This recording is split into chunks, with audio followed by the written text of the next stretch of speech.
Look, not exactly. You don't understand. You see, this is the family hour, and there's 50 million people watching this show. 50 million people? How you know that? How'd I know? It's plain, because I'm on your show. At 81, Lola Falana finally admits what we all suspected. But the truth is more surprising than anyone imagined. Blessed with beauty, talent, and charm, she was the epitome of success. But what was hidden behind the glamour? And how did her unexpected journey redefine her legacy? Stick around as we unveil the untold truths of the iconic Black Venus and the life-changing choices that reshaped her destiny. Humble beginnings. Before diving deeper into Lola's life and secrets, it's essential to understand her humble beginnings, which laid the foundation for her rise as a global icon. Born on September 11, 1942 in Camden, New Jersey, Lolita Elaine Falana was the third of 6 siblings in a family of 2 daughters and 4 sons. Her father, Bennett Falana, a Cuban immigrant, served in the U.S. Marine Corps before settling into a shipyard job as a welder. Her mother, Cleo, balanced her role as a seamstress with raising their spirited household. Even as a toddler, Lola's passion for performing shone through. By the age of 3, she dreamed of captivating audiences as a renowned dancer. Despite financial hardships, her parents invested in her artistic aspirations, enrolling her in lessons for piano, violin, and dance, ranging from jazz and modern to Afro-Cuban and tap. By 5, Lola was already charming congregations as a member of her church choir. When Lola was 9, her family moved to Philadelphia, seeking greater opportunities. It was here that her passion for the arts blossomed into a means of contributing to her family's income. She immersed herself in rigorous training at Sidney King's Germantown dance studio, mastering styles like jazz, ballet, tap, and modern dance. Her dedication extended beyond the classroom. By high school, she was dancing in nightclubs, showcasing her talent to wider audiences. Even in junior high, Lola's creative spark was undeniable. She choreographed and produced school plays, channeling her artistry into vibrant productions. A breakthrough performance. Lola's first major break came at just 16 years old in 1958. It happened unexpectedly when legendary blues singer Dinah Washington spotted her potential and offered her a chance to open at a Philadelphia nightclub. That evening, Lola took the stage in a homemade ruffled and sequined outfit, but midway through her dance routine, disaster struck. Her swimsuit strap snapped. Embarrassed but determined, Lola gripped the strap with her teeth and kept performing, completing 16 jetés flawlessly. The audience cheered loudly, and Washington, impressed by her determination, hired her on the spot. Soon after, Lola began performing in nightclubs under the watchful eyes of her mother or dance instructor, earning $10 per show, a considerable step for a young performer. Inspired by the hit song "Whatever Lola Wants, Lola Gets," she embraced the name Lola, a moniker that would later become synonymous with glamour and talent. Chasing dreams and a complex relationship with Sammy Davis Jr. By the time she was 18, Lola's ambition outgrew her hometown. In a bold move, she dropped out of school just months before graduation and headed to New York City to chase her dreams. Her decision worried her family, particularly her father, but Lola's determination was unshakable. Those early days in the city were tough. She slept in subway cars until she saved enough to afford a place to live. Her perseverance paid off when she landed a job dancing at Small's Paradise in Harlem, immersing herself in New York's vibrant entertainment scene. In 1964, Lola's life changed forever when Sammy Davis Jr. discovered her extraordinary talent. Beating out over 200 hopefuls, she was cast as the lead dancer in his Broadway musical Golden Boy. Davis took her under his wing, becoming both a mentor and a pivotal figure in her life. This relationship, while personal, held significant public interest, especially since Davis was still married to Mae Britt. Although Lola admitted years later that she had been in love with him, her dedication to her career remained her top priority. Later, Davis's disclosure of the affair to his wife led to the eventual dissolution of his marriage while Lola's star continued to rise. Lola Falana's multifaceted success. The mid-1960s marked a turning point for Lola Falana as her star began to rise in television, film, and music. In 1965, she debuted as a recording artist with the single My Baby under Mercury Records. Her growing acclaim caught the attention of Frank Sinatra, who signed her to his record label, a significant achievement that underscored her growing influence. Not long after, Sammy Davis Jr. cast her in the film A Man Called Adam in 1966, where she shared the screen with legends like Ossie Davis and Cicely Tyson. Around the same time, Lola graced television screens on Hullabaloo and recorded hits like Coconut Grove and Working in the Coal Mines. Her undeniable beauty and talent also earned her frequent features as Jet Magazine's Beauty of the Week. By the late 1960s, Lola's career took an international turn as she found fame in Italy. She became a sought-after face in Italian television commercials and graced the covers of popular magazines. In 1967, she starred in the spaghetti western Lola Cult, Face to Face with the Devil, followed by two more Italian films in 1968. Despite her fluency in Italian, her voice was dubbed in these movies, a curious detail that didn't diminish her popularity. Revered by the Italian public, she was twice crowned Performer of the Year and affectionately nicknamed Black Venus. In 1969, Lola made a bold decision to part ways professionally with Sammy Davis Jr., signaling her desire to carve out her own identity. "If I didn't break away," she explained to TV Guide, "I would always be known as the little dancer with Sammy Davis Jr. I wanted to be known as something more." An adorable divorce. In 1970, Lola Falana married Feliciano Butch Tavares Jr., a member of the celebrated R&B group Tavares, renowned for their harmonious blend of talent among five brothers. However, the demands of their careers, constant touring and grueling schedules, left little room for their relationship to thrive. By 1975, they amicably parted ways, their divorce remarkable for its warmth and mutual respect. Reflecting on the experience in a 1976 article titled, "Whatever Lola Wants, Lola's Getting, She's Tigress of Her Own Spots and Specials," by Lois Armstrong, Lola described it as one of the most adorable divorces in the history of America. She recounted how she and Tavares approached the process with humor and camaraderie, even telling their lawyer, "How long will this take? We've got a tennis date and dinner plans." On American television. After spending 5 vibrant years in Italy, Lola returned to the American entertainment scene with renewed vigor. She quickly became a familiar face on popular television programs, making memorable appearances on The Merv Griffin Show, The Tonight Show starring Johnny Carson, and The Mike Douglas Show. Her dynamic personality and undeniable charisma also made her a favorite on a variety of games and talk shows.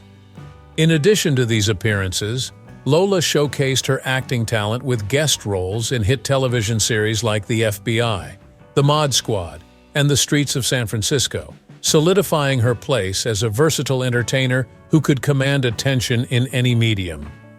The scandalous ban from The Tonight Show. Lola's career was filled with both triumph and adversity. One surprising episode was her unexpected ban from The Tonight Show with Johnny Carson. This development puzzled her fans, sparking speculation that a scandal or feud was behind it. However, the reason was neither related to Lola's personal actions nor her professional conduct. The ban was due to a long-standing feud between Johnny Carson and Wayne Newton, a close friend of Lola's. This rift began when Newton outbid Carson for a hotel in Las Vegas, leading to heightened tensions when Newton asked Carson to stop making jokes about his masculinity. Because of her association with Newton, Lola found herself caught in the crossfire and was subsequently banned from appearing on the show. Despite this setback, Lola's career flourished, and her absence from The Tonight Show only added to her mystique. Bold career moves. As Lola continued to build her career, she sought to establish her identity independently. Her breakout role in the 1970 movie, The Liberation of L.B. Jones, brought her critical acclaim and a Golden Globe nomination for New Star of the Year. Despite her success, the film was criticized for its melodramatic and exploitative undertones. These critiques sparked a shift in Lola's perspective, awakening her political and social awareness.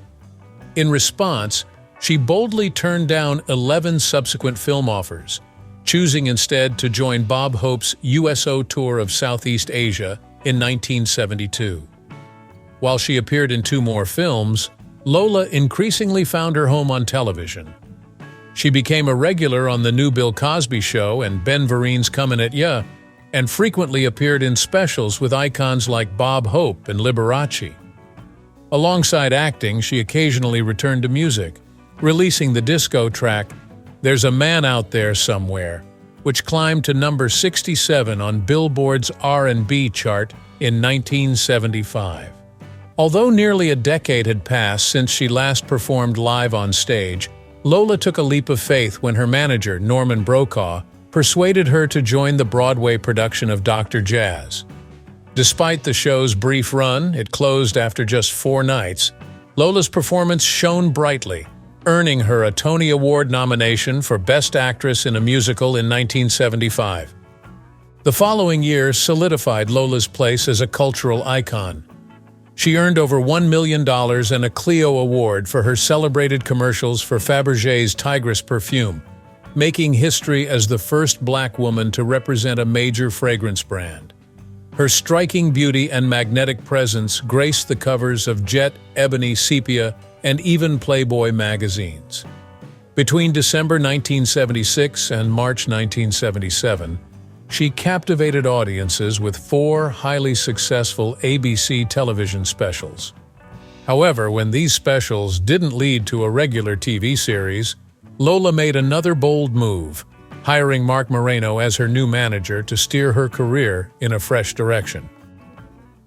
From Vegas icon to inner turmoil, Lola Falana's dazzling career reached its zenith in Las Vegas, where her electrifying nightclub performances made her a global sensation. Partnering with Wayne Newton, a Las Vegas icon who performed 30 weeks annually, Lola co-starred in sold-out shows at premier venues like the Sands, Riviera, and MGM Grand. By 1979, she was headlining her own show at the Aladdin Hotel and Casino, earning an unprecedented $2 million for 20 weeks of performances each year, a feat that crowned her the highest-paid female entertainer in Las Vegas. Her star power extended beyond the stage.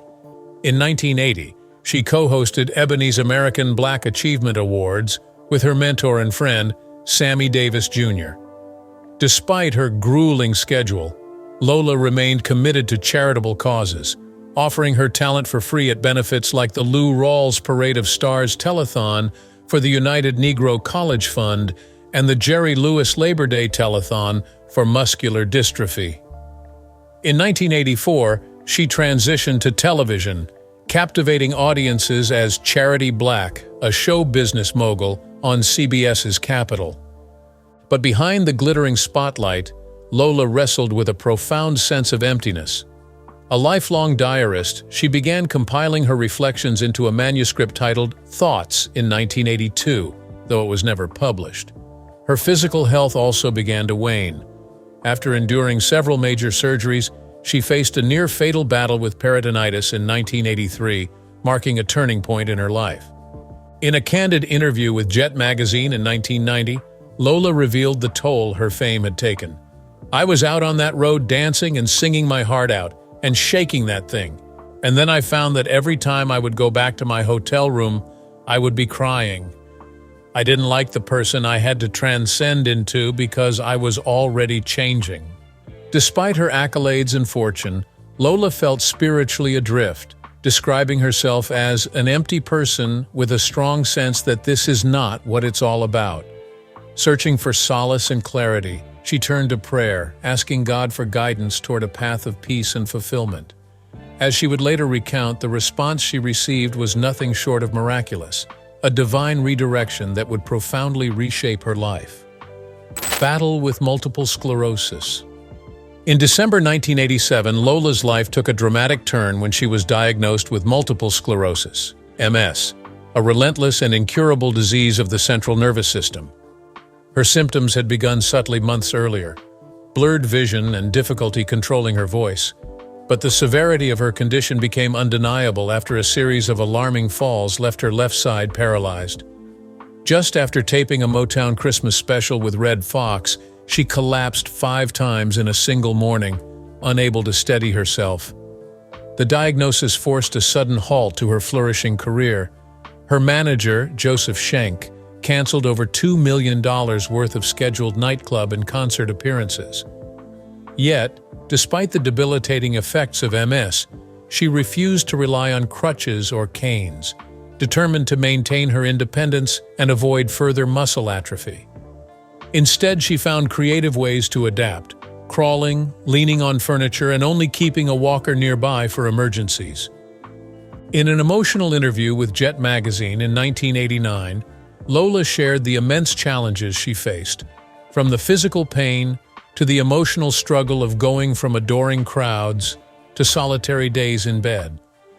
Yet, remarkably, she spoke of gratitude. MS changed everything, she reflected. It freed me from the stage, from contracts, and from obligations, giving me the time I needed for prayer, reflection, and a deeper search for meaning. Rather than relying solely on conventional medicine, Lola turned to her faith, loved ones, and holistic healing practices. Friends like comedian Dick Gregory encouraged her to embrace a clean diet of fresh fruits, vegetables, and water. She also undertook an intense exercise regimen, lifting weights, walking on a treadmill, jumping on a trampoline, and attending physical therapy sessions. Her discipline and determination paid off. Within a month, Lola began to regain her strength. Though the next 18 months brought 5 more crippling attacks, her unwavering spirit prevailed, and her condition eventually went into remission. Reflecting on her struggles during an interview from her Las Vegas home, she opened up about the humbling reality of losing the physical abilities and beauty she once took for granted. "I woke up one day with a crooked face, a crooked mouth, and dragging limbs," she shared with Jet. "It wasn't about physical prowess or glamour anymore. All the gifts I counted on, the ones I thought defined me, were gone." But even as she faced this void, Lola found a source of unshakable strength. "I took inventory of what I had left and found one jewel in the bag, the brightest one of all. I had the gift of faith." Her faith became the cornerstone of her recovery and resilience. In 1989, Falana was honored with the Oscar Michaud Award at the 16th Annual Black Filmmakers Hall of Fame Awards. During her heartfelt acceptance speech, she told the audience, "I don't mind if I never dance again. God is challenging me to see if my faith is enough." The evening featured tributes from legendary figures like Sammy Davis Jr. and Jerry Lewis, underscoring her undeniable talent. A return to the spotlight. Later that spring, Lola made her triumphant return to the stage, performing alongside Wayne Newton at the Las Vegas Hilton. Together they delivered a stirring rendition of Proud Mary, signaling that her passion for performing hadn't waned. Despite concerns from club owners wary of her health, Falana took the stage at the Sands in July 1989, where she played to sold-out crowds. In an electrifying performance, she sang in Spanish, Italian, and English, captivating audiences once again. On her first night back, Lola proudly declared, "I'm back." When an audience member asked if she was cured, she offered a heartfelt response. "I'm not cured, but I'm healed. Cure is what medicine does, heal is what God does." From her Las Vegas home, Lola Falana shared the inspiring story of her road to recovery. "My recovery began with one word, God," Lola revealed. "I wasn't as devoted before, but I'd already started relying on my spiritual core for strength. That prepared me for what was to come. When the doctor gave me the diagnosis, I stayed calm and told him, 'Mister, I'll be in high heels in a month.' And I was." Determined to regain control of her body, Lola committed herself to an intense rehabilitation process. By the second week, a therapist came to my apartment every day. I worked with them for months because losing muscle tone means you have to rebuild it from scratch, she said. In the first year and a half, I had 4 attacks, but the last one was in February 1988. And that's the last attack I'm ever going to have. I made up my mind. This illness isn't going to dictate my life anymore. Faith is what keeps me in charge. Her days became a testament to her resolve. I walk for an hour every night and I'm at the gym almost every afternoon. I keep moving. And now I feel perfect. I returned to work at the Sands in July, and since then it's been full steam ahead. Bookings for 1990 are already coming in, but I know some people still hear my name and think, oh, she's sick. It's my job to show them I'm well, she revealed. Lola Falana's mission to help others. After regaining her mobility and reclaiming her life, Lola Falana found a new calling, supporting others battling multiple sclerosis. Lola began visiting MS patients in their homes, forging connections that went far beyond casual outreach. Over time, her efforts evolved into a deeply personal network of about 20 individuals she visited regularly. These patients became more than acquaintances. They became an extended family with whom she shared meals, stories, and hope. Her dedication didn't stop at in-person visits. Lola built an extensive telephone network, reaching out to MS patients across the country. Given her prominence as a performer and her personal experience with the disease, it was natural for the Multiple Sclerosis Society to invite Lola to contribute to their cause. Whether performing at benefits or advocating for research funding, she threw herself into raising awareness and supporting efforts to find a cure. Through her outreach, Lola transformed her challenges into a powerful force for good, proving that even in the face of adversity, one can find purpose in helping others rise above their own struggles. Embracing a higher calling. By the dawn of the 1990s, Lola Falana had a wealth of opportunities at her fingertips. Offers flooded in from Las Vegas, Los Angeles, Atlantic City, and Boston. She graced television talk shows, captivated college audiences, and continued to shine in the public eye. Yet amidst all the glitz and glamour, Lola was undergoing a profound transformation, one that would lead her away from the stage and into a life of spiritual devotion. In an unexpected turn, she felt an inexplicable pull one day as her car rolled into the parking lot of a Catholic church. Stepping inside, she was overcome with a sense of belonging, later describing the experience as a heartfelt welcome home. This moment marked the beginning of a seismic shift in her life. By 1990, standing before the congregation at Chicago's Christ Universal Temple, Lola revealed her renewed sense of purpose. Declaring that she had lived celibately for nearly 13 years, she announced her decision to leave her entertainment career behind and prepare for a life of faith. She expressed her desire to redefine herself, not as the sultry symbol she had worked so hard to embody, but as a woman of grace. Her words were a poignant declaration of her journey toward inner peace. I don't want to shake that thing no more. I just want to be a lady. By Christmas Day 1991, Lola had fully embraced Catholicism, taking a deeply personal vow of faith at a Carmelite monastery. The turning point came after witnessing the stigmata in a video and experiencing what she described as a vision of the Virgin Mary. The once glittering star of sequins and sparkle now wore only a simple cross, a quiet testament to the faith that anchored her life. This transformation also marked a financial and lifestyle shift. Once commanding $90,000 a week on the Las Vegas stage, Lola now earned no salary and lived a modest life. She returned to her roots in Philadelphia, sharing a humble 2-story brick home with her mother, Cleo Twine, and her stepfather. Spreading light through faith and inspiration. Lola Falana's journey took her across the nation, not as a performer, but as a messenger of faith. Her tours were filled with heartfelt testimonies of her Catholic evangelical beliefs as she shared her personal transformation and inspired others with her lectures. Among her impactful projects was a video titled "Bridging the Tears," which delved into the emotional toll of post-abortion trauma, highlighting her dedication to addressing deeply human experiences. Her story of conversion was more than just a recounting of events. It was a revelation of life's ultimate truths. Lola spoke candidly about shedding the layers of vanity and materialism that once defined her life. She now embraced the belief that our inherent beauty, as created by God, far outweighs any adornments of jewelry, makeup, or designer clothes. These, she realized, were superficial attempts to enhance a perfection that was already divinely bestowed.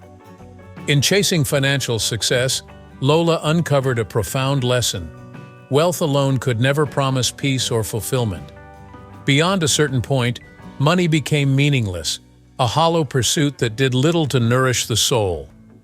For Lola, the true riches of life lay in recognizing our dependence on God and embracing our shared purpose.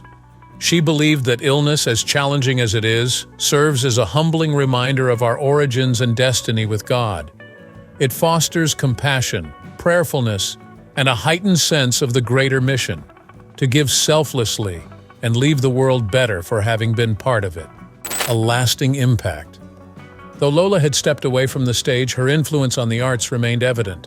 In 1995, she collaborated with Joseph Lee Hooker on the emotionally resonant song "Don't Cry Mary," using her artistry to address pressing social issues. Her creative ventures expanded into hosting a children's talk show, recording an album, and penning a book. She also inspired young minds in 1992 by hosting an episode of PBS's beloved series Reading Rainbow, where she continued to uplift and educate. Her faith-centered journey caught the attention of audiences once more in 1996, when she was featured in the documentary Miracles and Visions, Fact or Fiction. Hosted by Roma Downey, the program explored the extraordinary nature of Lola's recovery from multiple sclerosis, portraying it as a miraculous testament to her unwavering faith. By 1997, Lola had fully embraced a quieter, more contemplative life. In an article titled Singing Praise, she reflected on her new chapter, far removed from the glittering stages of Broadway. Diagnosed with multiple sclerosis, she turned inward, drawing strength from her faith and inspiring others with her story of resilience and spiritual growth. Dedication towards humanity. In 2002, she founded the Lambs of God Ministry, a Catholic apostolate born out of her deep faith and desire to uplift others. Through this ministry, Lola collaborated with Save Sub-Saharan Orphans, SSSO, an organization passionately committed to supporting the millions of children in sub-Saharan Africa orphaned by the AIDS epidemic. The statistics were staggering. Over 13 million children were orphaned, with more than 1 million suffering from HIV/AIDS themselves. Lola's partnership with SSSO focused on raising funds to provide these vulnerable children with shelter, medical care, and education. Her dedication to this cause was evident in her 2003 appearance on the Trinity Broadcasting Network's Praise the Lord program, where she shared her story and the mission of SSSO, inspiring countless viewers to join her in the fight against such a devastating crisis. Celebrating a lifetime of impact. Lola's incredible journey came full circle when she was honored on September 6, 2024, as an inductee into the Camden Walk of Fame. The event drew a crowd, with Lola, once known as the Black Venus, capturing hearts all over again. Dressed in an elegant white outfit, seated gracefully in a wheelchair, she radiated dignity and grace. At 81 years old, she was visibly moved, wiping away tears as she received proclamations from local officials, recognizing her incredible legacy. "I never thought I could experience love like this," she said emotionally, as the sidewalk inlays bearing her name were unveiled alongside jazz bassist Buster Williams and late music producer Donnie Sellers. The ceremony took place on Martin Luther King Boulevard, a fitting tribute across from Wiggins Park, where the echoes of her contributions will forever resonate. A life reimagined. Today, Lola Falana lives a serene life in Las Vegas, far from the glitz and glamour that once defined her. Away from social media and the trappings of celebrity, she prioritizes personal fulfillment over public attention. When not on tour delivering inspirational messages, she dedicates her time to the Lambs of God ministry, continuing to spread hope, resilience, and unwavering faith. Meeting Lola today is a revelation. The stage presence that once captivated audiences has been replaced by a different kind of beauty, a quiet, soulful allure that reflects her generous heart and steadfast convictions. Her peaceful smile and calm demeanor are a testament to a woman who has found true meaning and purpose through faith and service. Some might say Lola Falana left behind the glittering world of fame and fortune, but those who truly know her would say she found something far greater.